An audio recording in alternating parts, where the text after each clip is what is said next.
L5S1 fuse आहे. Spine थोडी rotation झालेली आहे. त्याचा गॅप ओपन आहे. या साईडचा कंप्रेस झालेला आहे. त्यामुळे त्यांना त्रास काय आहे ते बघूया आपण. पायच्या जास्त आहे. हां, कमरचं थोडा. कंबर आणि पाय पाय एका साईडला, उजव्या साईडलाच फक्त.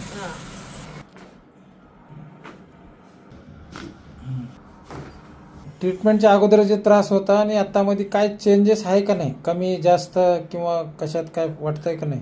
थोडं कमी वाटायला लागलं. कशात कमी वाटतंय? शरीर पुढे हलका होईल. हलका हलका झालं. आणि जिथं जे होतं तिथं कसं आहे आता? थोडं कमी आहे. कमरेमध्ये ते कमी आहे. ठीक आहे. आजच्या ट्रीटमेंट नंतर खुश आहे? खुशी आहे. ठीक आहे, चालतंय. ट्रीटमेंट कंटिन्यू ठेवू, फायदा होऊन जाईल.